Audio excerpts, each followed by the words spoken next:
안녕하세요. 예전에 대한민국 부자들에 대한 책을 읽은 적이 있었는데요. 거기에 보면 우리나라 부자들의 대부분이 부동산 부자라는 겁니다. 그리고 소수가 자수성가한 부자들인데요. 그만큼 대한민국에서는 부동산으로 돈을 벌기가 제일 쉽다는 반증이 아닐까 합니다. 그래서 다들 최근까지 아파트에 미쳐서 날뛰었던 거고요. 자고 일어나면 몇 천에서 몇 억이 올랐다고 언론과 부동산 투기꾼들이 나발을 부는데 안 넘어갈 사람들이 없었을 겁니다. 이제 아파트로 꿀 빨던 시대는 끝났다는 것을 아시길 바랍니다. 하지만 부동산 투기꾼들은 가스라이팅 펌프질을 멈추지 않으리라고 봅니다. 왜냐고요? 아파트로 해먹는 게 제일 편하고 쉽기 때문입니다. 주변에서 부동산으로 돈 좀 벌었다는 사람은 볼 수 있어도 주식으로 돈 좀 벌었다는 사람은 보기 쉽지 않을 겁니다. 부동산은 돈만 있으면 되지만 주식은 절대 돈만 있다고 성공할 수 없습니다. 그래서 우리나라 부자들이 대부분 부동산에만 올인하는 거죠. 하지만 이번 금리 상승으로 인한 아파트 가격 폭락은 기존의 패러다임을 바꿔놓을 겁니다. 이제 예전과 같은 묻지마식 아파트 가격 상승은 없으리라고 생각합니다. 이번에 아파트 거품의 실체를 모두가 두 눈으로 똑똑히 목격했기 때문입니다. 그리고 무리하게 대출을 받아서 아파트 투자를 하면 어떻게 되는지 뼈저리게 느끼고 있을 겁니다. 그럼에도 교훈을 얻지 못한다면 답이 없는 거죠. 부동산 투기꾼들의 호구로 살 수밖에요. 제가 2달 전에도 밝혔지만 서울 근교나 지방의 대규모 아파트 단지들은 향후 재개발을 하지 못해 흙물로 방치될 가능성이 크다는 겁니다. 재개발의 타당성이 없기 때문입니다. 20층에서 30층짜리 아파트를 재개발하려면 적어도 30층에서 40층 정도로 올려야 할 텐데 그게 가능할까요? 정점을 찍은 인구는 매년 20만 명 가까이 줄어들고 있습니다. 거기다가 출산율은 전 세계 꼴찌입니다. 그리고 최근 빈집이 150만 채로 점점 늘어나고 있다고 합니다.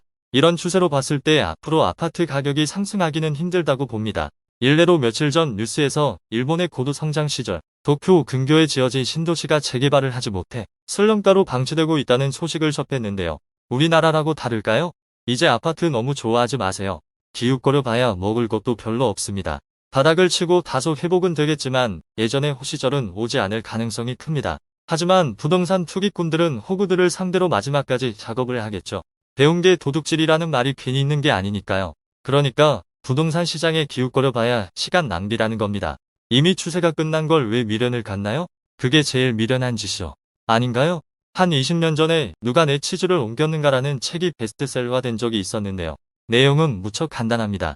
쥐들이 하루는 미로 어딘가에서 엄청난 치즈를 발견하죠. 그리고 매일매일 그 치즈를 먹으며 시간을 보냅니다.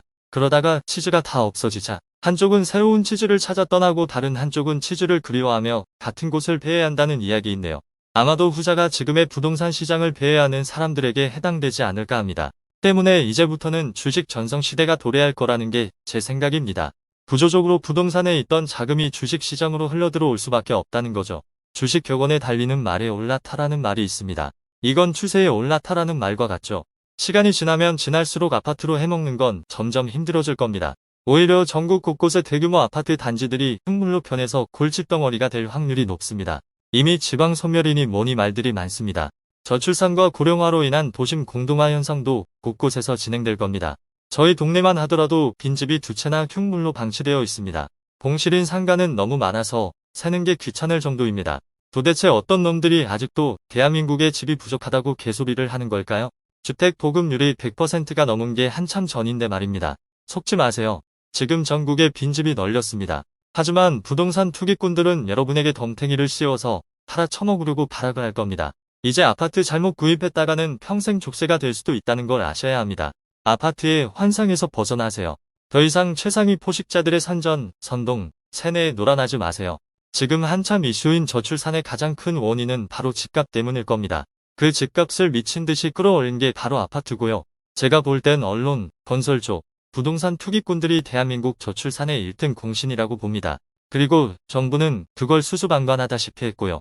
이 저출산 문제는 단시간에 해결될 수 있는 문제가 절대 아닙니다. 국가의 미래를 아파트 노름에 미쳐서 팔아먹은 겁니다. 어느새 대한민국이 아파트 공화국이 됐습니다.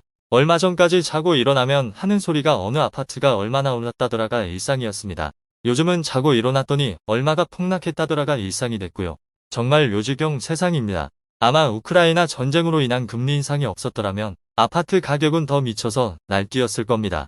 그리고 그 거품으로 인한 후유증은 지금보다 더 심각했을 거고요. 주식 이야기가 아니라 부동산 이야기가 돼버렸는데요. 제가 말하고 싶은 건 어쨌든 앞으로는 부동산보다 주식 투자가 더욱 유망하다는 겁니다.